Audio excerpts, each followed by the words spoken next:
Selamat datang di channel kami, jangan lupa like dan subscribe channel di bawah ini.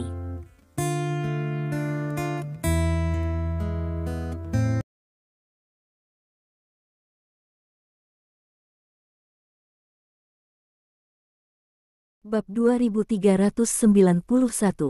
Mendengar kata-kata Xu Zhenping, Stephen tidak hanya terkejut, tetapi juga sangat bingung. Saya punya pertanyaan. Stephen memandang Xu Zhenping dan berkata, "Tanyakan," kata Xu Zhenping. "Ketika kamu tahu bahwa kamu, bahkan ayah angkatmu, dan presiden sebelumnya telah dikendalikan oleh Salah dan semuanya adalah bonekanya, tidakkah kamu akan marah?" Tanya Stephen. "Saya marah, sangat marah. Ketika saya berpikir bahwa banyak ingatan saya palsu, saya tidak dapat menahan amarah saya," kata Xu Zhenping. "Karena kamu marah, mengapa kamu memberitahuku semua ini? Lagi pula, aku bermitra dengan Salah, dan aku juga tahu bahwa Salah mengendalikanmu, tapi aku tidak mengatakan yang sebenarnya, atau membantu." "Kontrol," kata Stephen. Mendengar kata-kata Stephen, Xu Zhenping berkata setelah hening sejenak, "Pertama, Anda tidak dapat membantu saya menyingkirkan kendali Salah. Kedua, kerja sama Anda dengan Salah tidak egois, Anda hanya ingin menyingkirkan kanker tumor yang menurutmu adalah pohon kehidupan." Petik 2. Begitu, Stephen tiba-tiba menyadari. Poin terpenting adalah meskipun saya dikendalikan oleh Salah, saya selalu menjadi presiden Illuminati. Ayah angkat saya pernah mengatakan kepada saya bahwa meskipun Illuminati mencari keuntungan, tujuan utamanya adalah mempromosikannya melalui cara yang masuk akal. Kemajuan dunia, Bogut adalah musuh publik seluruh umat manusia, betapapun marahnya saya dengan Salah, saya tidak dapat bergabung dengan Kam Bogut hanya karena ini. Xu Zhenping berkata dengan serius. Baik, Stephen tidak bisa menahan tepuk tangan untuk Xu Zhenping. "Sekarang aku telah memberitahumu yang sebenarnya, bagaimana menurutmu?" tanya Xu Zhenping. "Saya punya beberapa pertanyaan," kata Stephen. "Tanya, di mana Bogut sekarang?" Stephen bertanya. "Dia meninggalkan Morambik lebih dari 1 jam. Dia tidak mengatakan kemana dia pergi, tapi saya pikir dia mungkin kembali ke markas pohon kehidupan.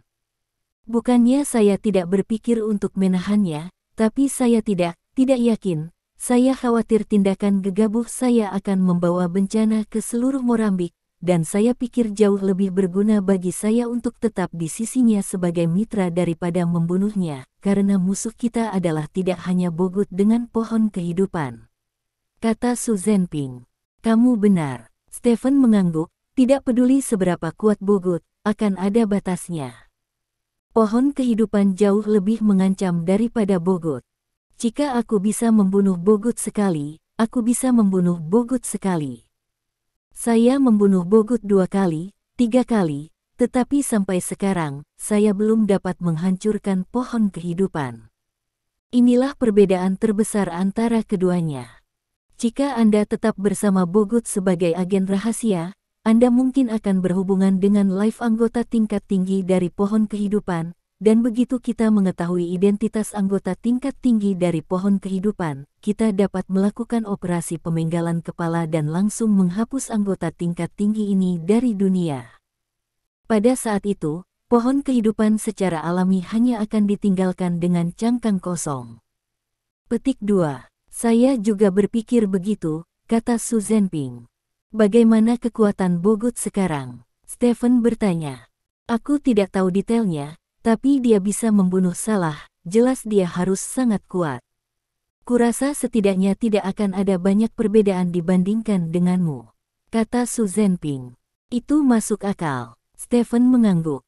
Dia tahu kekuatan Salah sangat kuat. Bahkan jika dia menarik tubuhnya untuk menakut-nakuti dia sebelumnya, dia tidak akan begitu lemah jika dia memikirkannya. Apalagi Bogut adalah Nirvana. Menurut miliknya pengetahuan tentang Nirvana, kekuatannya akan meningkat setelah Nirvana, jadi kekuatan Bogut saat ini pasti jauh lebih kuat dari sebelumnya. Namun demikian, Stephen tidak menganggap Bogut terlalu serius, karena sekarang dia terisi lebih dari 70%, dan dia telah menguasai pisau tulang dan perisai horor. Dibandingkan dengan pertarungan sebelumnya dengan Bogut, kekuatannya telah meningkat berkali-kali lipat. Bahkan jika Bogut menjadi lebih kuat karena Nirvana, Stephen merasa bahwa dia pasti akan membunuh Bogut untuk kedua kalinya. Bab 2392. Jadi semua pidato dan tindakan pohon kehidupan dan Illuminati adalah akting, bukan? Tanya Stephen. Itu bukan akting. Bogut memintaku untuk menghadapinya secara normal, agar tidak menimbulkan kecurigaanmu. Bogut memberitahuku bahwa kamu adalah musuh terburuknya, jadi dia bermaksud membiarkan Illuminati membuat jebakan untuk berurusan denganmu dan mencoba membunuh kamu, kata Su Zhenping. Jebakan apa? Stephen bertanya. Saya tidak tahu persis apa jebakannya. Bogut berkata bahwa dia akan kembali ke pohon kehidupan terlebih dahulu, dan kemudian biarkan saya berkomunikasi dengan orang-orang di pohon kehidupan, kata Su Zhenping. Dalam hal ini, mungkin kita bisa menggunakan jebakan ini untuk membunuhnya, kata Stephen. Saya pikir tidak apa-apa, kata Su Zhenping. Ngomong-ngomong, karena Bogut ditemukan di inti prisma cahaya, apakah kamu mengenal seseorang bernama Wei Aning? Stephen bertanya. Wei Aning, aku tidak mengenalnya. Mungkin ini orang yang diambil alih salah ketika dia mengendalikanku. Aku tidak ingat orang ini, kata Su Zhenping. Sayang sekali, Stephen menghela nafas. Jika orang lain selain Bogut adalah orang yang paling ingin dia bunuh, tidak diragukan lagi itu adalah Wei Aning. Jika bukan karena Wei Aning, Bogut mungkin sudah lama hancur, dan dia tidak akan diberi kesempatan ke Nirwana. Sangat disayangkan bahwa Wei Aning mungkin adalah bawahan salah, jadi Su Zhenping sama sekali tidak memiliki kesan tentang orang ini. Di waktu berikutnya, Stephen dan Su Zhenping melakukan diskusi yang sangat serius tentang bagaimana menghadapi Bogut dan pohon kehidupan. Keduanya terputus setelah lebih dari 1 jam penelitian. Setelah memutuskan sambungan, Stephen menatap Alice di depannya dengan sedikit rasa sakit. Fungsi Alice saat ini sebenarnya setara dengan telepon, tetapi perbedaannya dengan telepon adalah Alice jauh lebih tidak portabel daripada telepon. Bagaimana menangani robot ini adalah masalah yang sulit. Tepat ketika Stephen memikirkan tentang bagaimana menghadapi Alice, Alice berbicara. Tuan Lin, apakah ada hal lain yang ingin Anda pesan? Alice bertanya. Tidak lagi, kata Stephen. Kalau begitu, aku akan mengambil langkah dulu, kata Alice. Ambil langkah, Tuan. Mau kemana? Stephen bertanya dengan heran. Saya akan bersembunyi di masyarakat, dan saya akan muncul ketika Tuan atau Anda membutuhkan saya, kata Alice, mengeluarkan benda seperti remote control dari sakunya dan menyerahkannya kepada Stephen. Apa ini? Stephen bertanya. Ini adalah perangkat yang memanggilku. Setelah kamu menekan tombol bulat di atasnya, kamu dapat memberiku semua perintah, kata Alice. Tapi ada 2 tombol di atasnya, yang bulat dan yang persegi. Untuk apa yang persegi? Tanya Stephen. Ini adalah saklar dari program penghancuran diri. Setelah ditekan, saya akan memulai program penghancuran diri. Telur goreng terbaru dipasang di tubuh saya. Kekuatan yang dihasilkan oleh ledakan cukup untuk meledakkan area perumahan. Kata Alice. Aku akan pergi. Tangan Stephen yang hendak menekan tombol persegi langsung membeku. Tombol persegi bisa ditekan bila perlu, kata Alice. Lupakan saja. Stephen menggelengkan kepalanya. Apakah Tuan Lin punya hal lain yang harus dilakukan? Alice bertanya. Apakah kamu benar-benar tidak mengetahui Alice sama sekali? Stephen bertanya. Aku tidak tahu apa yang kamu maksud dengan itu, kata Alice. Lupakan saja, ayo pergi. Stephen melambaikan tangannya. Oke, selama kamu membutuhkannya, tolong datang padaku kapan saja, kata Alice, lalu berbalik dan pergi. Melihat punggung Alice, Stephen menghela nafas dengan damai.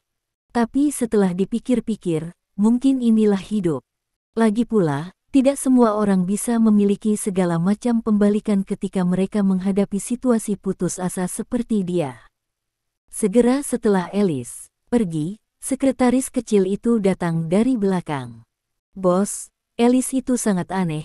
Dia terlihat seperti robot," kata Zhao Meng sambil berbaring di pintu, mengerutkan alisnya yang indah. "Bagaimana bisa ada robot yang begitu realistis?" Stephen menggelengkan kepalanya sambil tersenyum. "Itu juga." Zhao Meng mengangguk, lalu berkata, "Bos, saya baru saja menerima email dari komite penyelenggara Rostar di Eropa. Mereka mengundang Anda untuk pergi ke negara parfum untuk berpartisipasi dalam acara Rostar." Petik 2 tanda tanya. "Acara macam apa itu?" Stephen bertanya dengan heran. "Ini adalah pertempuran yang menentukan di Eropa. Orang-orang di Fotbascom relatif sekunder, jadi mereka menamakan pertempuran terakhir sebagai pertempuran yang menentukan Asia, dan orang-orang di negara parfum di Eropa lebih romantis, jadi mereka menamakannya Bintang Eropa. Faktanya, intinya itu sama, yaitu, beberapa negara Eropa memilih beberapa petarung terkuat mereka untuk dan menentukan yang terkuat, yang disebut Bintang Eropa." Zhao Meng menjelaskan. "Aku mengerti." Stephen mengangguk dengan sadar. "Apakah kamu pergi?" Zhao Meng bertanya. "Pergilah, tentu saja. Kamu membalasnya, dan aku akan membuat janji tepat waktu," kata Stephen. "Oke, omong-omong, bos, apakah saya perlu menemani Anda?" Zhao Meng menatap Stephen dengan penuh harap. "Kali ini tidak perlu." Stephen tersenyum dan menggelengkan kepalanya. "Ah, baiklah." Zhao Meng menghela nafas kecewa, lalu berbalik dan pergi. Stephen tidak tahan. Lagi pula, dia membawa Zhao Meng ke pertempuran penentuan Asia terakhir kali. Sepertinya agak buruk untuk tidak membawanya kali ini, tetapi setelah memikirkannya, dia benar-benar tidak bisa membawa Zhao Meng. Bagaimanapun, Eropa adalah Natalie jika dia membawa sekretaris wanita yang begitu cantik bersamanya. Bagaimana jika Natalie marah dan menyembunyikan Lin Ansun? Bagi Stephen, alasan utama mengapa dia setuju untuk berpartisipasi dalam beberapa kegiatan Rostar adalah untuk memanfaatkan kesempatan ini untuk melihat anak-anaknya di Eropa. Lagi pula, banyak waktu telah berlalu sejak terakhir kali kita berpisah. Tidak mungkin untuk mengatakan bahwa Anda tidak menginginkan anak Anda sendiri. Meskipun anak ini adalah hasil dari kecelakaan, itu juga darah daging Stephen sendiri. Lagi pula. Bab 2393. Waktunya telah tiba di malam hari. Begitu Stephen keluar dari kantor, dia menerima telepon dari Zhao Cucu. "Besok malam, Teluk Wuyuan 8, ini hari ulang tahunku, dan aku mengundang beberapa teman untuk makan malam bersama, jadi kalian datang bersama," kata Zhao Cucu. "Ulang tahunmu?" Stephen bertanya dengan heran, "Berapa umur ulang tahunmu?" 38, kata Zhao Cucu. 38 orang yang belum menikah berani merayakan ulang tahun mereka. Stephen bertanya, "Persetan, ingatlah untuk datang tepat waktu. Saya mengundang semua teman baik saya," kata Zhao Cucu. "Oke." Stephen setuju tanpa berpikir terlalu banyak. Waktu berlalu dalam sekejap mata. Sore hari itu, Stephen berkendara ke area Villa Teluk Wuyuan, lalu memarkir mobil di gerbang Villa 8.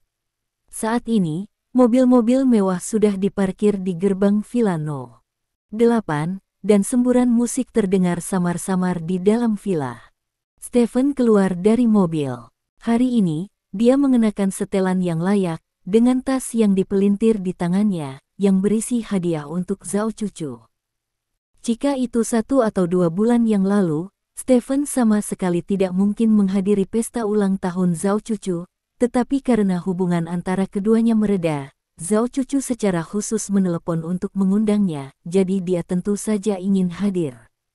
Menghormati Zhao Cucu, berjalan ke area villa, yang tampak di depannya adalah taman yang sangat luas. Di sebelah taman terdapat kolam renang terbuka. Saat ini banyak pria dan wanita di taman dan kolam renang, beberapa dari mereka sedang mengobrol dengan gelas anggur, dan beberapa sedang bermain. Adegan di tempat kejadian sangat hidup.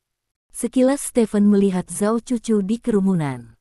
Zhao Cucu mengenakan gaun putih, yang agak ketat, yang dengan sempurna menonjolkan sosoknya. Tak perlu dikatakan, tidak peduli dalam hal penampilan atau figur, Zhao Cucu termasuk jenis yang bisa langsung membunuh kebanyakan wanita. Satu-satunya hal yang disayangkan adalah dia sedikit lebih tua, dia akan berusia 38 tahun setelah ulang tahunnya. Umumnya wanita pada usia ini dapat langsung diklasifikasikan sebagai wanita paruh baya. Seolah merasakan tatapan Stephen, Zhao Cucu melihat ke arah Stephen. Ketika dia melihat Stephen, dia dengan bersemangat mengangkat tangannya dan melambai ke arah Stephen. Stephen tersenyum dan berjalan menuju Zhao Cucu. Dalam perjalanan, banyak orang mengenali Stephen. Lagi pula, Stephen datang ke pesta ulang tahun Zhao Cucu kali ini, jadi dia tidak merias dirinya sendiri, jadi dia datang tanpa riasan. Banyak orang berteriak dan bersorak. Stephen berjalan ke arah Zhao Cucu, dan menyerahkan hadiah di tangannya kepada Zhao Cucu. "Selamat ulang tahun," kata Stephen. "Terima kasih, kamu sangat bijaksana." Zhao Cucu menerima hadiah itu dengan emosi, dan kemudian memanggil pelayan itu. "Apa yang ingin kamu minum?" Zhao Cucu menunjuk ke piring di tangan pelayan dan berkata, "Ada berbagai anggur di piring." Stephen mengambil segelas sampanye dengan santai. Zhao Cucu mengulurkan gelas anggur di tangannya, dan menyentuh gelas Stephen. "Aku sangat senang kamu bisa datang," kata Zhao Cucu dengan emosional. "Ada apa? Bukankah kita berteman? Secara alami, saya akan berada di sana untuk ulang tahun teman saya," kata Stephen sambil tersenyum. "Bolehkah aku memelukmu?" "Aku sangat senang," kata Zhao Cucu. "Lebih baik tidak baik jika kamu membiarkan temanmu berpikir liar. Aku tidak peduli, bagaimanapun juga kamu masih lajang." Stephen tersenyum. "Siapa yang masih lajang? Aku punya pacar," kata Zhao Cucu malu-malu. "Kamu punya pacar?" Stephen tertegun sejenak, dan bertanya, "Kapan kamu menemukan pacarmu?" "Itulah yang terjadi. Dalam beberapa hari terakhir, aku akan meneleponnya untuk memberitahumu." Zhao Cucu saat dia berbicara, dia melihat sekeliling di kerumunan, dan kemudian berteriak di suatu tempat, "Chen Bin, kemarilah." Chen Bin. Mendengar nama ini, Stephen merasa samar-samar akrab, dan kemudian melihat ke arah yang dilihat Zhao Cucu, dan sekilas melihat wajah yang akrab tetapi tidak dikenal. Bab 2394. Seorang pria berjas lewat. "Bos." Melihat Stephen, pria itu membungkuk pada Stephen dengan agak hati-hati. "Kamu, Hua Chen Bin." Stephen mengenali identitas pihak lain dan berkata dengan heran, "Ini aku." Pria itu mengangguk dengan penuh semangat, "Bos, kamu masih ingat aku?" Petik 2. "Bagaimana mungkin aku tidak mengingatmu, lagi pula, kamu mempermainkanku." Stephen menepuk bahu pihak lain sambil tersenyum. Pacar Zhao Cucu ini tak lain adalah Hua Chen Bin, jagoan drama, The Rise of the Son-in-Law, yang juga diri yang ia perankan dalam drama ini. Stephen pernah bertemu Hua Chen Bin sekali sebelumnya, dan dia masih memiliki kesan yang baik tentang pria ini. Setelah itu, dia telah melihat pria ini di TV beberapa kali, dan dia tidak mengatakan apa-apa tentang kemampuan aktingnya. Yang mengejutkan Stephen adalah orang ini menjadi pacar Zhao Cucu, yang sedikit ajaib. "Bagaimana kalian berdua bisa bersama?" Stephen bertanya dengan curiga. "Saya menonton permainannya, dan berpikir pemuda itu sangat energik. Saya bertemu dengannya di sebuah acara beberapa waktu lalu, jadi saya menambahkan WeChat, dan kemudian kami berkumpul," Zhao Cucu menjelaskan dengan sederhana. "Kamu anak bisa melakukannya," Stephen berkata kepada Hua Chen Bin sambil tersenyum. Tidak peduli berapa banyak talenta muda di ibu kota kekaisaran ingin menjadi pacar Zhao Cucu, mereka tidak bisa melakukannya, tetapi kamu berhasil, lumayan. Masa depan tidak terbatas. Petik 2. "Bos, jangan katakan itu. Aku bersama Cucu hanya karena kita saling menghargai, tidak ada alasan lain." Hua Chen Bin berkata dengan malu. "Itu bahkan lebih baik, saya berharap Anda semua beruntung." Sungguh hal yang baik untuk kembali, Anda harus mengirimi saya kartu undangan. Stephen berkata sambil tersenyum. Itu tergantung pada saudari cucu, aku akan mendengarkannya, Huo Chenbin berkata kepada Zhao cucu sambil tersenyum. Sungguh luar biasa jatuh cinta. Jangan membicarakan hal-hal buruk itu, Chenbin, pergi dan sapalah teman-temanku di industri film. Aku akan mengobrol dengan bosmu, kata Zhao cucu. Oke, ayo bicara, bos, aku pergi dulu. Huo Chenbin berkata, berbalik dan pergi. Stephen melihat ke belakang Huo Chenbin, dan berkata kepada Zhao cucu sambil tersenyum, saya pikir anak ini terlihat baik dan Anda memiliki rumah yang baik. Bukankah itu karena dia mirip dengan Anda? Kata Zhao cucu dengan sedikit melankolis. Stephen tersenyum tanpa henti, dan berkata, tidak masalah. Apakah saya terlihat seperti saya atau tidak? Alasan utamanya adalah pemuda itu sangat baik. Baiklah, saya harap Anda dapat memperoleh hasil yang baik, kata Stephen. Aku juga berharap begitu, oke, sudah hampir waktunya, ayo masuk dan makan, kata Zhao cucu. Tidak apa-apa untuk makan, aku akan datang ke sini untuk memberimu ucapan selamat ulang tahun dan hanya itu, aku harus pergi, kata Stephen. Jangan terburu-buru, aku sudah menyiapkan hadiah untukmu, kamu pasti akan menyukainya. Zhao cucu mengedipkan mata pada Stephen secara misterius. Apakah kamu menyiapkan hadiah untukku? Stephen memandang Zhao cucu dengan heran dan bertanya, bukankah hari ini hari ulang tahunmu? Hadiah apa yang kamu siapkan untukku? Sementara, petik 2. Zhao seperti yang dikatakan cucu, dia meraih tangan Stephen dan berjalan ke villa. Setelah itu, banyak orang masuk ke villa bersama. Ada meja makan panjang di ruang tamu villa, Zhao cucu duduk di atas, Huo Chenbin duduk di sampingnya, dan Stephen duduk di tengah meja panjang. Setelah semua orang duduk, Zhao cucu berdiri dan berkata kepada semua orang, hari ini adalah hari ulang tahun saya, terima kasih telah datang ke makan malam ulang tahun saya, terutama Direktur Lin kami, semua orang mungkin pernah mendengarnya sebelumnya. Saya ada sedikit kesalahpahaman dengan Tuan Lin, dan beberapa ketidakbahagiaan terjadi karenanya, tetapi sekarang ini adalah masa lalu. Sekarang Tuan Lin dan saya telah menjadi teman. Saya sangat menghargai persahabatan ini, jadi di sini saya ingin berbicara dengan Tuan Lin terlebih dahulu. Biarkan ketua minum, dan berterima kasih padanya karena telah datang ke pesta ulang tahunku di tengah jadwalnya yang padat. Petik 2. Mendengar ini, semua orang di tempat kejadian bersorak dan mencemooh. Minumlah, minumlah.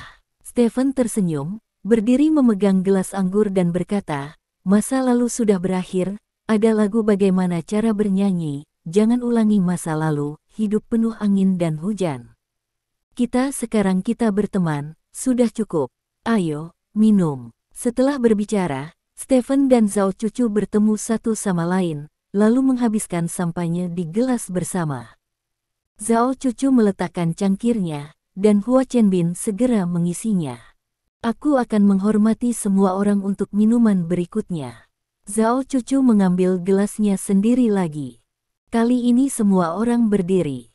Terima kasih semuanya. Zhao cucu berterima kasih kepada semua orang tanpa berkata apa-apa, lalu meminum anggur di gelas. Semua orang juga minum anggur di cangkir bersama, lalu duduk kembali ke tempat duduk mereka. Makanannya bisa disajikan, kata Zhao cucu kepada pelayan di sebelahnya. Pelayan itu mengangguk dan berbalik untuk pergi. Tidak lama kemudian, makanan lezat disajikan. Stephen sedikit terkejut bahwa fitur utama dari makan malam hari ini adalah makanan barat. Yang lebih mengejutkan Stephen adalah bahwa banyak makanan di atas meja tampak tidak asing baginya. Setelah steak disajikan, Stephen mengerti segalanya begitu dia menggigit steaknya. Dia memandang Zhao cucu, dan Zhao cucu kebetulan juga melihat ke atas. Xinyu ada di sini, Stephen bertanya. Ya. Zhao cucu mengangguk sambil tersenyum dan berkata, ada di dapur. Petik 2. Stephen mengangkat alisnya sedikit, lalu bangkit dan berjalan ke dapur villa. Di dapur, beberapa orang sedang sibuk. Tian Xinyu sedang menginstruksikan beberapa asisten di bawahnya untuk memasak hidangan. Di sini, tiba-tiba ada suara dari pintu dapur. Tian Xinyu melihat ke arah pintu, dan Tian Xinyu tertegun. Kakak, bab 2395. Stephen tidak pernah menyangka bahwa Zhao Cucu akan membawa Tian Xinyu ke makan malam ulang tahunnya. Apa yang wanita ini pikirkan? Pertanyaan seperti itu melintas di benak Stephen, tetapi dia segera melupakan pertanyaan itu karena Tian Xinyu sudah berlari ke arahnya. Kakak, Tian Xinyu memeluk Stephen dengan penuh semangat. Stephen memeluk Tian Xinyu tanpa sadar. Dia dapat dengan jelas merasakan bahwa Tian Xinyu tampak sedikit lebih gemuk dan lebih sensual dari sebelumnya.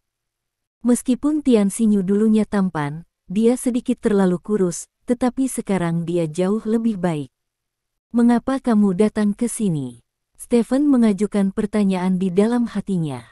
Nona Zhao mengundang saya ke sini, mengapa Anda di sini? Tian Xinyu bertanya dengan curiga. Zhao Cucu adalah temanku, Stephen menjelaskan. Nona Zhao adalah temanmu. Tian Xinyu menatap Stephen dengan heran. Jelas, Tian Xinyu belum pernah mendengar gosip antara Zhao Cucu dan Stephen. Yah, teman biasa. Stephen mengangguk, lalu bertanya, bagaimana kamu mengenal Zhao Cucu? Bagaimana dia mengundangmu ke sini? Di cabang, saya mengenal Mes Zhao melalui perkenalan seorang teman. Mes Zhao sangat baik dan banyak membantu saya, jadi ketika dia mengundang saya untuk menjadi koki di hari ulang tahunnya hari ini, saya setuju. Tian Xinyu menjelaskan. Apakah Anda mengenal Nona Zhao melalui perkenalan seorang teman? Stephen jelas tidak setuju dengan perkataan Tian Xinyu, siapakah Zhao Cucu? Apakah itu yang bisa diketahui orang biasa dengan perkenalan? Zhao Cucu akan mengenal Tian Xinyu, satu-satunya kemungkinan adalah Zhao Cucu mengambil inisiatif untuk mendekati Tian Xinyu. Stephen menoleh untuk melihat Zhao Cucu di restoran, Zhao Cucu menatapnya sambil tersenyum. Stephen tidak bisa memahami senyum ini. Mengapa Zhao Cucu sengaja mendekati Tian Xinyu? Zhao Cucu menyebutkan Tian Xinyu sebelumnya ketika dia berbicara tentang siapa yang cocok untuk menikah dengannya. Jelas, Zhao Cucu mengenal Tian Xinyu. Karena dia mengenal Tian Xinyu, dia pasti punya motif untuk mendekati Tian Xinyu. Apa motifnya? Apa poin di Tian Xinyu yang pantas dia perhatikan? Pikiran Stephen penuh dengan pertanyaan, tetapi jelas bahwa sekarang bukan waktunya untuk menyelesaikannya, jadi dia hanya berjalan ke restoran dengan tangan di bahu Tian Xinyu. Izinkan saya memperkenalkan kepada semua orang, ini adalah saudara perempuan yang saya kenal, namanya Tian Xinyu, seorang koki super. Stephen memperkenalkan kepada semua orang. Orang-orang di depan saya ini bisa menjadi teman Zhao Cucu, mereka semua adalah orang-orang dari kalangan atas ibu kota kekaisaran karena Tian Xinyu akan membuka toko, dia pasti tidak dapat dipisahkan dari orang-orang ini, jadi Stephen berinisiatif untuk menunjukkan hubungan mereka kepada semua orang, dan kemudian Tian Xinyu membuka toko setelah itu, pada dasarnya tidak ada kekurangan. Pengguna kelas atas, hai semuanya, saya Tian Xinyu. Tian Xinyu mengangguk kepada semua orang dengan ekspresi hati-hati. Adik perempuan Direktur Lin benar-benar tampan, mematahkan stereotip. Saya tentang koki. Seorang pria berkata dengan heran. Benar-benar cantik, dan yang langka adalah memberi orang rasa keanggunan dan ketenangan. Seorang gadis mengangguk setuju. Orang-orang ini menyanjung Tian Xinyu. Hati Tian Xinyu yang sudah pemalu menjadi semakin pemalu, dan wajahnya langsung memerah. Apakah kamu masih menyukai hadiah yang kuberikan padamu ini? Kata Zhao Cucu sambil tersenyum. Aku agak bingung sekarang, ada apa dengan kalian berdua? Stephen bertanya. Xinyu akan membuka cabang restoran Sismel di ibu kota kekaisaran. Restoran ini sangat populer di Cina Timur Laut dan kota Haixia. Saya juga mendengar beberapa berita.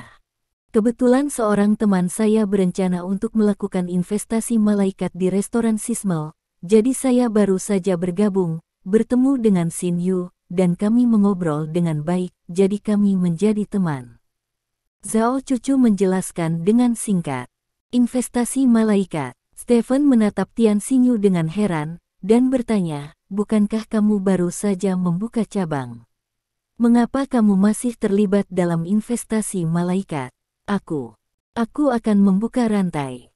Tian Xinyu menundukkan kepalanya dengan gugup, tidak berani menatap Stephen. Rantai terbuka. Stephen tidak pernah menyangka bahwa Tian Xinyu ingin membuka toko rantai untuk restoran Sismel. Ini sama sekali tidak sejalan dengan karakter Tian Xinyu. Tian Xinyu adalah tipe orang yang berhati kecil dan puas dengan yang kecil akre tanah 3 titik ren. Alasan mengapa dia pergi ke kota Haixia untuk membuka toko sebelumnya adalah karena dia berada di kota Haixia dengan kepribadiannya. Dia tidak bisa melakukan model bisnis seperti membuka toko berantai, jadi Stephen adalah sangat terkejut. Bab 2396. Kalian berdua tidak peduli dengan dirimu sendiri, duduk dan makan. Xinyu, kamu tidak perlu sibuk di dapur lagi, bagaimanapun, ada cukup banyak orang di dapur, makanlah bersama kami, kata Zhao Cucu dengan nada senyum. Ya, bisakah kamu? Tian Xinyu bertanya dengan gugup. Duduklah, sama-sama, kata Stephen. Jadi, Tian Xinyu memindahkan kursi dan duduk di sebelah Stephen. Stephen memiliki banyak pertanyaan yang ingin dia tanyakan, tetapi saat ini adalah makan malam ulang tahun, dan sulit bagi Stephen untuk bertanya, jadi dia hanya bisa menyimpan pertanyaan di dalam hatinya. Suasana pesta makan malam masih sangat meriah, dan Stephen bisa melihatnya. Hua Chenbin mengatakan bahwa dia adalah pacar Zhao Cucu, tetapi sebenarnya statusnya sangat rendah, pada dasarnya sama dengan sekretaris pribadi Zhao Cucu. Dia akan melakukan apapun Zhao Cucu memintanya untuk melakukan apa, dan Zhao Cucu menggunakannya sebagai alat di seluruh proses. Stephen tidak mengatakan apa-apa tentang hal ini. Dengan kepribadian Zhao Cucu, tidak peduli apakah dia mencari Hua Chenbin atau pria lain, dia ditakdirkan berada di posisi yang kuat. Jika Hua Chenbin ingin menjadi pria Zhao Cucu, dia harus terima ini, dan manfaat yang dia dapatkan sebagai imbalan untuk melakukannya benar-benar tidak diragukan lagi. Memikirkannya, selama Zhao Cucu mengucapkan sepatah kata pun, Kaisar ingin menjadi sapi dan kuda Zhao Cucu, jika bukan 10.000, harus ada 8.000 orang, jadi bisa menjadi alat Zhao Cucu adalah berkah bagi banyak orang biasa. Setelah makan dan minum, Stephen bangun dan pergi setelah jam 8. Dia dan Zhao Cucu memiliki hubungan yang baik, tetapi mereka belum mencapai kondisi yang sangat baik.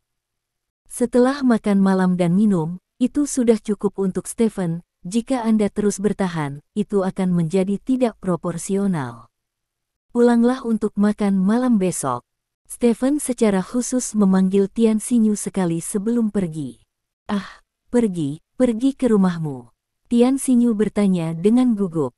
Kakak dan ipar menelepon, bagaimana mungkin aku tidak pulang untuk makan malam? Stephen tersenyum dan menepuk kepala Tian Xinyu. Tidak ada yang menyebutkan bahwa Tian Xinyu mengenalinya sebagai saudara laki-lakinya, tetapi setelah Tian Xinyu memanggil Yao Jing untuk menjadi saudara iparnya, dia secara alami menjadi saudara laki-laki Tian Xinyu. Stephen menyentuh kepala Tian Xinyu, dan dia semakin tersipu. Dia menundukkan kepalanya dan berkata, baiklah, tidak apa-apa, Ming, kapan kita akan pergi besok?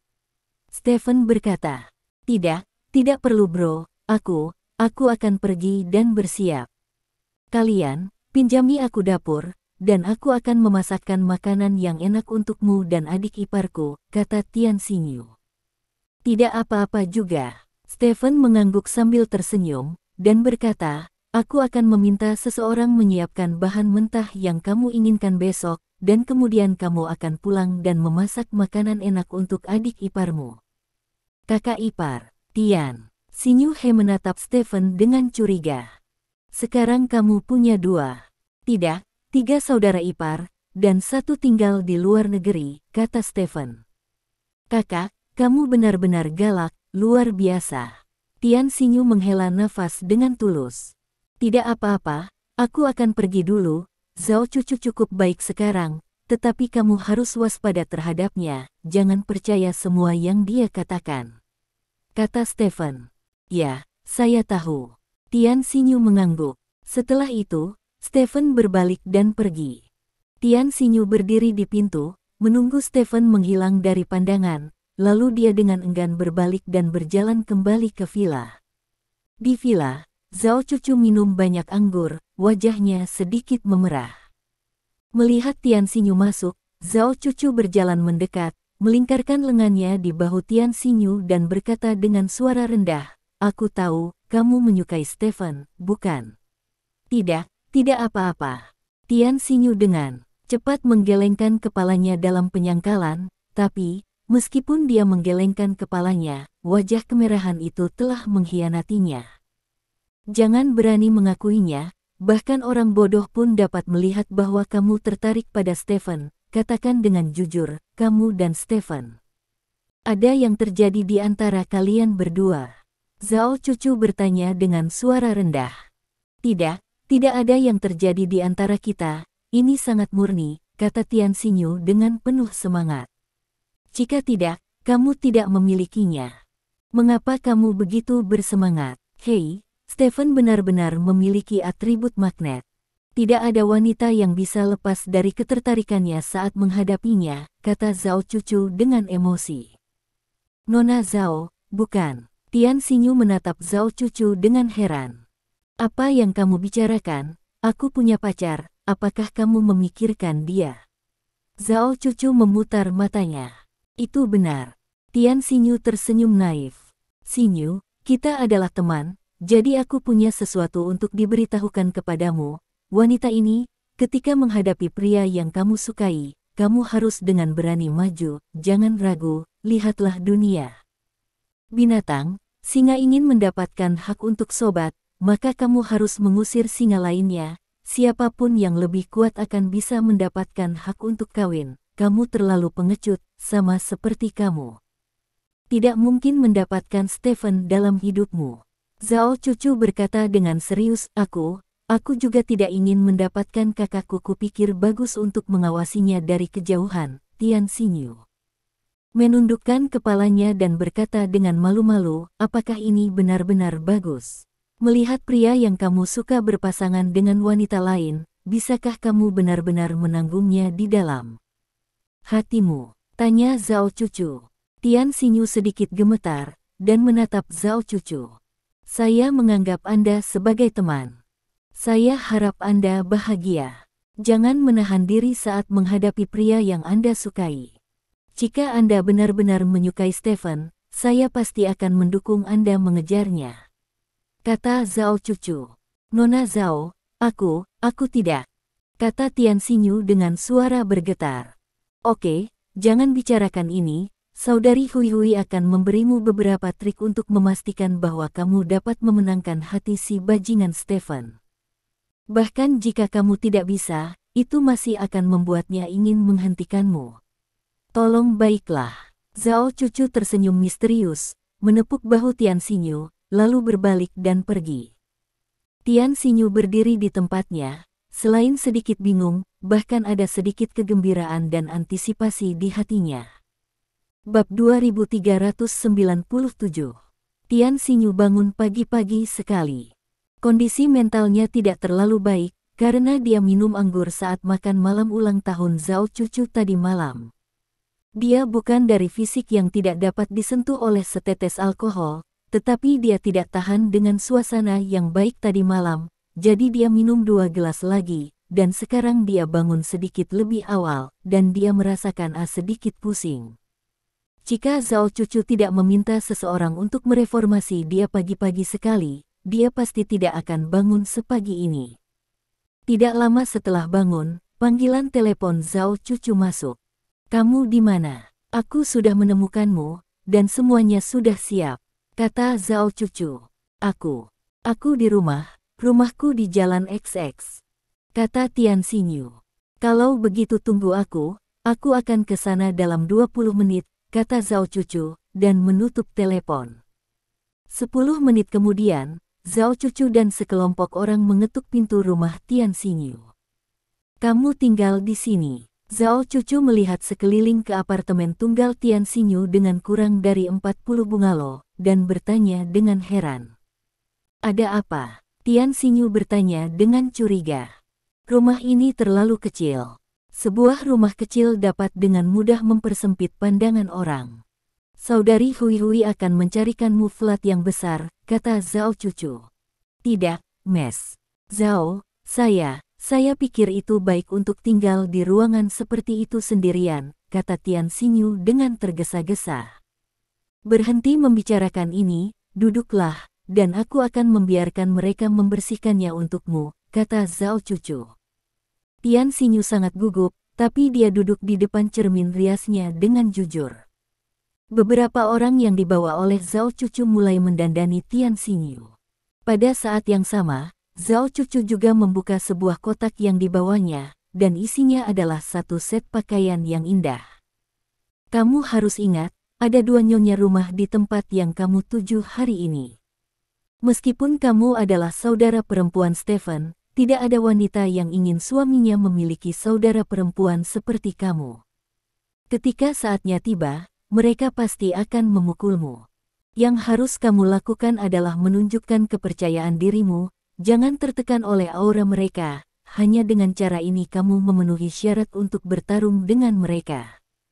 Zhao Cucu berdiri di samping dengan tangan bersilang dan berkata dengan sungguh-sungguh. Kenapa aku harus bertengkar dengan mereka?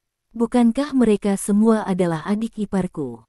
Tian Xinyu bertanya dengan curiga. Kamu memperlakukan mereka sebagai saudara ipar, dan mereka memperlakukanmu sebagai saingan cinta. Apakah kamu masih ingin memiliki kesempatan untuk berkembang lebih jauh dengan Stephen? Jika kamu mau, kamu harus melintasi 2 gunung Yaojing dan Gu Feiyan. Kata Zhao Cucu. Aku juga, aku tidak perlu melakukan apa-apa, kata Tian Xinyu dengan gugup. Xinyu, apa pendapatmu tentang Stephen? Sebagai saudara perempuan, aku lebih tahu darimu. Dengan kepribadianmu, jika kamu terus seperti ini, cepat atau lambat kamu akan mengalami depresi. Sebaiknya kamu berjuang keras, dan mungkin kamu bisa menangkan hidup Stephen. Temukan tempatmu sendiri di sebelah Stephen, lihat Ye-san itu, bukankah itu hanya aktor lini ke-18, karena keahliannya yang kuat, dia mendapat tempat di sebelah Stephen. Bukan untuk menyebutkan betapa nyamannya dia sekarang, kamu tidak sebagus aktor muda seperti itu, kan? Xinyu, kamu ada di hatiku, itu adalah gadis harta karun, kata Zhao Cucu sambil tersenyum. Benarkah? Tian Xinyu bertanya. Tentu saja, kamu pantas mendapatkan yang lebih baik, dan kamu dapat yakin untuk mengejar cinta sejatimu. Kata Zhao Cucu. Setelah mendengarkan kata-kata Zhao Cucu, Tian Xinyu melihat dirinya di cermin dan berpikir keras. Setelah sekian lama, tim makeup profesional yang dibawa oleh Zhao Cucu menyelesaikan makeup untuk Tian Xinyu. Meskipun orang-orang ini telah berkeliaran untuk waktu yang lama, riasannya tidak berat sama sekali, sangat elegan, yang lebih kontras dengan temperamen asli Tian Xinyu, dan membuat temperamen Tian Xinyu yang lembut dan menawan, yang masih membuat saya merasa kasihan, dibawa sampai ekstrim. Setelah itu, Zhao Cucu memilih satu set pakaian lagi untuk Tian Xinyu. Gaun ini tidak cantik, bahkan agak polos, tetapi melengkapi temperamen Tian Xinyu dan lebih menonjolkan karakteristik Tian Xinyu. Oke, ini hampir selesai, aku mundur dulu, kamu harus ingat, pergi ke rumah Stephen adalah pertarungan untukmu, kamu harus mengalahkan lawanmu. Zhao Cucu berkata kepada Tian Xinyu dengan serius. Aku mengerti. Tian Xinyu mengangguk. Setelah itu, Zhao Cucu meninggalkan rumah Tian Xinyu. Bab 2398. Setelah Zhao Cucu pergi, Tian Xinyu pergi ke pasar sayur. Setelah membeli beberapa barang yang dibutuhkan di pasar sayur, Tian Xinyu datang ke gerbang area Villa Lin sesuai dengan alamat yang diberikan Stephen sebelumnya. Dia berdiri di gerbang area villa, melihat alamat di tangannya, dan kemudian di gerbang besar area villa di depannya, dia tidak bisa menahan diri untuk tidak menjilat bibirnya. Sejujurnya, Tian Xinyu sangat gugup, karena dia akan memasak untuk keluarga Stephen hari ini, dan hari ini juga merupakan kunjungan pertamanya ke rumah Stephen di ibu kota kekaisaran. Telapak tangannya sudah dipenuhi keringat, dan kakinya bahkan sedikit berkibar. Melihat bilik keamanan di sebelahnya, Tian Xinyu memberanikan diri dan hendak berjalan, ketika seseorang keluar dari area villa. Pria itu mengenakan setelan pintar dan memiliki senyum tulus di wajahnya. Melihat orang ini muncul, para satpam yang berjaga di depan pintu menegakkan dada mereka dan meneriakkan Viagra satu demi satu. Pihak lain melihat Tian Xinyu, tersenyum dan berjalan di depan Tian Xinyu. "Nona Tian, kan? Aku sudah lama menunggu di pintu," kata pihak lain sambil tersenyum. "Siapa kamu?" Tian Xinyu bertanya dengan curiga. "Saya Lin Wei. Saya pengurus rumah tangga keluarga Lin. Kepala keluarga meminta saya untuk menjemput Anda di sini," kata pihak lain. "Oh." Tian Xinyu mengangguk, secara alami mengetahui bahwa patriark yang disebutkan oleh pihak lain adalah Stephen. "Ayo, berikan aku barang-barangnya." Lin Wei dengan antusias mengambil barang-barang itu di tangan Tian Xinyu, dan kemudian membawa Tian Xinyu ke area villa. Tian Xinyu mengikuti Lin Wei dengan hati-hati sepanjang jalan, sama sekali tidak berani berbicara dengan Lin Wei. Lin Wei sangat antusias dan terus memperkenalkan beberapa tempat indah di area villa Lin. "Itu danau buatan kita. Air di danau buatan itu sangat bersih, dan banyak ikan di dalamnya. Petik 2. Itu taman kita, di mana nyonya dan tuan muda sering berjemur di bawah sinar matahari pada hari kerja." Dengan perkenalan Lin Wei, Tian Xinyu merasa sangat iri.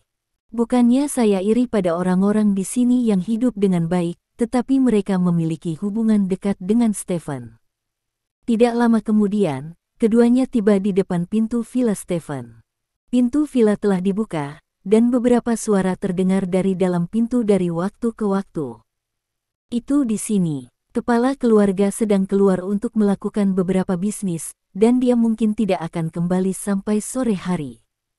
Nyonya dan tuan muda semuanya ada di dalam, jadi kamu bisa masuk saja," kata Lin Wei berdiri di pintu.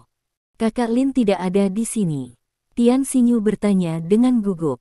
"Yah, seperti yang kamu tahu, patriark memegang posisi tinggi dan sangat sibuk dengan pekerjaan di hari kerja. Tapi jangan khawatir, dia pasti akan kembali pada sore hari," kata Lin Wei. "Lalu aku masuk sendiri?" Tian Xinyu bertanya lagi. "Tentu saja, aku juga bisa membawamu masuk, tapi menurutku itu tidak perlu. Lagi pula, nyonya ada di halaman, jadi kamu bisa masuk saja," kata Lin Wei. "Kalau begitu, oke." Tian Xinyu mengangguk, mengambil barang-barang yang dibelinya, dan kemudian menarik napas dalam-dalam 2 kali, mencoba menenangkan ketakutan dan kegugupan batinnya. Setelah sekian lama, Tian Xinyu merasa jantungnya tidak berdetak terlalu kencang, jadi dia masuk ke villa. Saat memasuki villa, Tian Xinyu melihat sebuah taman. Di taman, 2 balita sedang bermain, dan di sebelah mereka ada 1 set sofa yang indah, dan 2 wanita cantik sedang duduk di sana mengobrol. Di belakang 2 wanita cantik ini berdiri beberapa pelayan, beberapa dari mereka memegang perangkat teh, beberapa memegang kue kering. Pemandangan seperti itu membuat Tian Xinyu kembali tertunduk tak terkendali. Pada saat ini, Yao Jing melihat Tian Xinyu, tersenyum dan melambai ke Tian Xinyu. "Xinyu, kemarilah." Petik 2. Tian Xinyu tersipu, menjilat bibirnya dan berjalan di depan Yao Jing. "Hai ipar," teriak Tian Xinyu. "Ini adik iparmu juga?" Yao Jing menunjuk ke arah Gu Feiyan. Kedua, "Halo kakak ipar kedua," Tian Xinyu tergagap dan berkata. "Saat pertama kali bertemu denganmu, aku benar-benar tidak menyangka kamu dan Stephen memiliki hubungan seperti itu," kata Gu Feiyan sambil tersenyum. "Karena dia selalu menjagaku, jadi aku mengenalinya sebagai kakakku," Tian Xinyu menjelaskan dengan gugup. "Tenang sedikit, Karena kamu telah menerima takdirmu untuk menjadi kakak laki-lakimu dan memanggil ipar perempuan kami, ini adalah rumahmu, tolong berikan barang-barangmu kepada bibi, dan duduk di sini dan mengobrol dengan kami. Kata Yao Jing. Oke, ini yang ingin kita makan di malam hari, berbalik dan aku bisa mengatasinya sendiri, jangan bergerak. Tian Xinyu memberitahu pelayan yang datang ke mendapatkan hal-hal di sebelahnya. Pelayan itu mengangguk sambil tersenyum, dan mengambil barang-barang itu dari tangan Tian Xinyu. Setelah itu, Yao Jing meraih tangan Tian Xinyu dan membiarkannya duduk di sampingnya. Haruskah aku mengatakannya atau tidak, penampilan Xinyu benar-benar langka, kata Yao Jing sambil memegang tangan Tian Xinyu. Itu membuat orang merasa kasihan padaku. Gu Feiyan melanjutkan. Mendengar keduanya sangat memujinya, wajah Tian Xinyu menjadi merah, dan telinganya menjadi merah seolah-olah dia telah dicat dengan lipstik. Saya mendengar dari Stephen bahwa Anda berencana membuka cabang di kota kekaisaran. Yao Jing bertanya. Ya. Tian Xinyu mengangguk. Benar-benar kebetulan bahwa Stephen tinggal dan bekerja di dua tempat, dan tokomu terletak di dua tempat ini, kata Yao Jing sambil tersenyum. Tian Xinyu sedikit gemetar, dan berkata, ini semua kebetulan. Petik 2. Bahkan jika itu bukan kebetulan, tidak apa-apa. Bekerja, dia bisa mengurusnya. Sangat bagus, kata Yao Jing. Wajah Tian Xinyu sedikit kaku, bahkan jika dia bukan orang yang sangat pintar, dia masih bisa mendengar sesuatu dari kata-kata Yao Jing. Dia memikirkan apa yang dikatakan Zhao Cucu padanya di pagi hari. Zhao Cucu berkata bahwa kedua gundik dari keluarga Lin pasti akan memukulinya. Sekarang tampaknya, seperti yang diharapkan. Apa yang harus saya lakukan? Sebuah pertanyaan muncul di benak Tian Xinyu. Bab 2399. Tian Xinyu adalah orang yang pengecut, jadi dia tidak pernah berdebat dengan siapapun sejak dia masih kecil. Bahkan jika dia diintimidasi, dia hanya meringkuk dengan rendah hati dan membiarkan orang lain membantai dia, tidak pernah berpikir untuk melawan. Tapi kali ini, Tian Xinyu memiliki pemikiran lain di benaknya. Dia ingat apa yang dikatakan Zhao Cucu di pagi hari. Faktanya, dia selalu merasa rendah hati bahwa dia tidak memiliki cara untuk menempati posisi di samping Stephen, sekecil apapun posisinya. Namun, Zhao Cucu mengatakan bahwa gadis bernama Ye San mengambil tempat duduk. Dan gadis itu adalah seorang aktris. Tian Xinyu tidak berpikir bahwa dia akan kalah dengan orang lain, tetapi karena dia terlahir sebagai pengecut, dia tidak pernah berkelahi atau berebut. Tapi dia tidak berkelahi atau meraih selama bertahun-tahun. Ketika dia di taman kanak-kanak, mainan favoritnya diambil, dan dia hanya bisa menangis. Ketika dia masih di sekolah dasar, 3 muridnya yang baik direnggut, dan dia hanya bisa menangis. Ketika dia di sekolah menengah pertama, kualifikasinya untuk dikirim ke sekolah menengah atas dicabut, jadi dia hanya bisa menangis. Di sekolah menengah, menghadapi intimidasi oleh siswa nakal di kelasnya, satu-satunya tanggapannya adalah menangis. Dia telah menjadi pengecut begitu lama sehingga semua orang menganggap kepengecutannya begitu saja. Tetapi siapa yang tahu bahwa dia memberitahu orang tuanya ketika mainan itu dirampok, dan orang tuanya memberitahu dia bahwa mainan itu harus dibagikan. 3 siswa yang baik direnggut, dan gurunya memberitahu dia bahwa itu akan menjadi gilirannya lain kali. Kualifikasi untuk dikirim ke sekolah menengah utama direnggut. Nenek berkata bahwa satu hal lebih baik daripada satu hal yang kurang. Bukannya dia menolak, tetapi setiap perlawanan tidak akan membuahkan hasil, jadi dia memilih untuk menerima dan memilih menjadi pengecut. Tapi sekarang, dia tiba-tiba tidak ingin menjadi pengecut lagi, karena dia menemukan bahwa semua orang yakin akan kepengecutannya, semua orang mengira dia tidak berani melawan dan berani melawan, semua orang mengira dia adalah orang yang penurut. Namun, saya benar-benar tidak seperti ini. Ada tangisan di hati Tian Xinyu. Dia sangat ingin memperjuangkan perasaannya lagi, meski tidak ada hasil. Gelombang keberanian membuncah di hati Tian Xinyu. Dia ingat apa yang dikatakan Zhao Cucu hari ini. Anda berhak mendapatkan yang lebih baik, dan Anda dapat yakin untuk mengejar cinta sejati Anda. Ya, maksud saya memiliki yang lebih baik, saya pasti bisa mengejar cinta sejati saya. Kakak ipar. Tian Xinyu mengumpulkan keberaniannya dan menatap Yao Jing. Ada apa, Xinyu? Yao Jing menatap Tian Xinyu sambil tersenyum. Bisakah aku pergi bermain dengan anak-anak? Tanya Tian Xinyu. Yao Jing tertegun sejenak, lalu tersenyum. Tentu saja, pergi bermain dengan mereka. Mereka pasti suka bermain dengan bibi.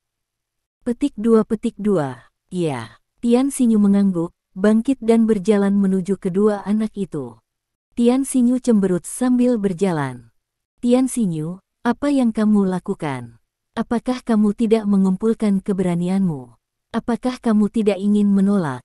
Tidakkah kamu ingin mengejar cinta sejati? Mengapa kamu masih begitu pengecut? Tian Xinyu berteriak tak berdaya dalam hatinya, tetapi kakinya. Dia berjalan ke Lin Ansi dan berjongkok di depan Lin Ankang. Sayang, bibiku ada di sini untuk bermain denganmu. Petik 2. Yao Jing dan Gu Feiyan bertukar pandang. Xinyu masih sangat disukai, kata Yao Jing. Itu hanya sedikit tertutup, memerah di setiap kesempatan, kata Gu Feiyan. Dengan cara ini, dapat membangkitkan keinginan pria untuk melindungi, kata Yao Jing.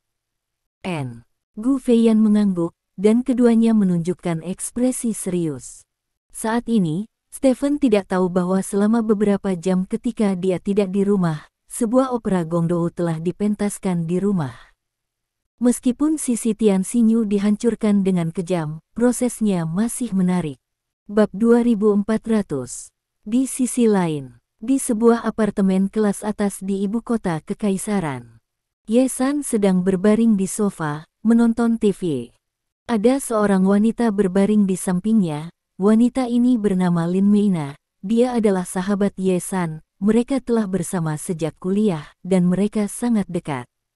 Masuk akal untuk mengatakan bahwa Ye San akan syuting di lokasi syuting sekarang, tetapi Ye San terluka selama syuting lebih dari seminggu yang lalu, jadi sekarang dia hanya dapat memilih untuk beristirahat di rumah dan terus bergabung dengan grup setelah cedera pulih. Begitulah cara Mina tinggal di rumah Ye San, dan dia bisa merawat Ye San yang terluka dan tidak nyaman di hari kerja. Xiao San, kamu telah terluka selama berhari-hari, mengapa bos besarmu tidak menunjukkan tanda-tanda apapun? Kata Lin Meina dengan cemberut. Dia terlalu sibuk. Ye San menggelengkan kepalanya. Sesibuk apapun kamu tidak bisa sepenuhnya mengabaikannya. Sungguh, biar ku katakan saja, kebanyakan pria tidak bisa diandalkan, terutama pria kaya. Dia pasti sangat baik padamu saat pertama kali merasa baru. Tunggu kesegarannya. Jika sudah selesai, maka itu tidak relevan, kata Lin Meina dengan marah. Jangan katakan itu, kata Ye San buru-buru. Apakah aku salah? Kamu mengiriminya pesan pada hari kamu terluka, bukan? Dia tidak melihatmu kembali. Setelah berhari-hari, tidak apa-apa jika kamu tidak datang menemuimu. Dia tidak bahkan membalasmu. Terlalu banyak, Xiao Shan, kamu di sekolah kami, berapa banyak orang dewi di hati mereka, berapa banyak harta orang, mengapa kamu seperti ini bersamanya, aku merasa tidak berharga untukmu. Kata Lin Meina dengan penuh semangat. Hei, Ye San menghela nafas, ingin membantah sahabatnya, tetapi dia tidak tahu harus berkata apa. Lagi pula, banyak hal yang dia katakan benar. Misalnya, dia mengirim pesan ke Stephen mengatakan bahwa dia terluka, dia belum menanggapinya sampai sekarang. Ye San tidak berpikir dia adalah orang yang melekat, dan dia tidak berpikir untuk bersaing untuk mendapatkan bantuan. Dia memilih untuk menjadi kenari Stephen, dan sejak awal dia tidak punya emosi untuk mendapatkan Stephen. Namun, manusia bukanlah kayu. Dia memiliki hubungan dengan Stephen dan menjadi wanita Stephen. Dengan bantuan Stephen, dia berpartisipasi dalam banyak film dan drama televisi yang sangat berpengaruh, sudah dijanjikan secara diam-diam. Dalam keadaan seperti itu, dia secara alami berharap mendapatkan tanggapan emosional dari Stephen. Dia tahu itu tidak seharusnya, tetapi dia tidak bisa mengendalikan dirinya sendiri. Dia terluka saat syuting beberapa hari yang lalu. Meskipun cederanya tidak serius, itu sangat menyakitkan saat itu, jadi dia mengirim pesan ke Stephen. Dia masih memiliki beberapa harapan di dalam hatinya, bahwa Stephen akan peduli padanya, tetapi ternyata tidak. Dulu, berita itu seperti tenggelam ke laut, tanpa ada tanggapan. Dia tahu ini normal, karena Stephen sering tidak membalas pesannya, dan dia juga tahu bahwa dia seharusnya tidak mengharapkan Stephen untuk membalas, tetapi ketika sahabatnya menyebutkan ini, dia masih merasa sedikit tidak nyaman. Kalau mau saya bilang, kamu masih muda, karena dia sama sekali tidak peduli sama kamu, lebih baik berhenti di sini, dia terus sensual, dan kamu juga menemukan seseorang yang benar-benar mencintaimu dan peduli padamu setiap hari. Bukankah menyenangkan berada di sisimu setiap saat-saat kamu membutuhkannya? Kata Lin Meina. Jangan katakan itu, aku tidak akan mencari yang lain. Ye San menggelengkan kepalanya berulang kali. Kamu benar-benar bodoh. Lin Meina memandang Ye San dengan tatapan marah dan malang. Begitulah saya. Tidak ada cara lain. Saya tidak dapat menemukan pria lain, kata Ye San. Karena kamu telah mengidentifikasi Stephen, maka kamu harus memperjuangkan lebih banyak hal untuk dirimu sendiri. Seorang anak yang bisa menangis akan mendapat susu, dan seorang wanita yang membuat masalah akan dicintai, kata Lin Meina dengan serius. Masalah? Kenapa? Ye San bertanya dengan curiga. Sederhananya, telepon dia, kirim dia pesan, terus telepon, terus kirim, buat dia sadar akan keberadaanmu, katakan padanya bahwa jika dia tidak memperhatikanmu, kamu akan melarikan diri, itu hanya menyiksanya. Kata Lin Meina. Itu tidak baik, dia sangat sibuk, aku tidak bisa membantunya, biarkan saja, dan buat dia kacau, bagaimana ini bisa terjadi? Ye San menggelengkan kepalanya berulang kali. Maka kamu tidak membuat masalah untuknya, apakah kamu tahu bagaimana bertingkah seperti bayi? Kamu hanya bertingkah seperti bayi dengannya, dan kamu melakukannya. Singkatnya, itu untuk meningkatkan rasa keberadaanmu. Jika tidak, itu akan memakan waktu kurang dari setahun, dan dia pasti akan melupakan siapa kamu. Sudah, kata Lin Meina. Apakah itu hanya untuk menciptakan rasa kehadiran di depannya? Tanya Ye San. Ya, kamu tidak memiliki rasa kehadiran sekarang, jadi mengapa kamu tidak menggunakan kehadiranmu? Jika kamu memiliki banyak kehadiran, dia tidak akan bisa mengabaikanmu. Kata Lin Meina. Ye San mengerutkan kening, melamun. Di sisi lain, kota Beiji. Kediaman Liu Ruyan. Bagaimana situasinya sekarang? Liu Ruyan mengerutkan kening dan bertanya kepada bawahan di depannya. Serangan klan naga menangkap 35 prajurit di bawah komando kami. Saat ini, 35 prajurit ini sedang dipenjara di ruang bawah tanah klan naga, di antaranya adalah saudara Tian dan yang lainnya, jawab bawahan itu. Bajingan, Liu Ruyan menamparkan tangannya di atas meja dengan marah. Tangan Giok Ramping langsung menamparkan meja dengan retakan. Bos, klan naga ini jelas mengincar kita, mengatakan ini adalah kampanye khusus melawan kejahatan, dan semua orang kita tersapu bersih. Menurutmu siapa yang memiliki tangan bersih di antara para prajurit yang berjalan di sungai dan danau? Jika kita melanjutkan untuk menyapu seperti ini, orang-orang kita semua harus bertarung. Itu musnah. Seorang kader yang duduk di sebelahnya berkata. Dengan bersemangat, ekspresi Liu Ruyan suram, seolah dia sedang memikirkan sesuatu. Kakak ketiga, kita tidak bisa hanya duduk-duduk seperti ini, kita harus memberi pelajaran kepada orang-orang dari klan naga. Kami di mana-mana, mereka benar-benar memperlakukan kami sebagai kesemek yang lembut, sekarang bos di tempat lain menonton lelucon kami. Bawahan di sekitar berkata dengan bersemangat. Xiao Tian pasti akan diselamatkan. Liu Ruyan berkata setelah keheningan yang lama, klan naga akan mencari tahu garis bawah mereka dan mencari tahu mengapa mereka ingin menargetkan kita, dan membelanjakan uang jika mereka dapat menyelesaikannya dengan uang. Coba kita selesaikan dengan uang dulu. Petik 2. Bagaimana jika uang tidak bisa menyelesaikannya? Tanya bawahan. Jika kamu tidak bisa menyelesaikannya dengan uang, maka kamu hanya bisa menggunakan tinjumu. Kata Liu Ruyan dengan niat membunuh. Kakak San, kenapa kamu tidak memanggil yang itu? Song Shiji bertanya dengan suara rendah. Liu Ruyan memelototi Song Shiji tanpa ekspresi. Song Shiji menciutkan lehernya dan tidak banyak bicara. Terima kasih. Sampai jumpa di bab selanjutnya.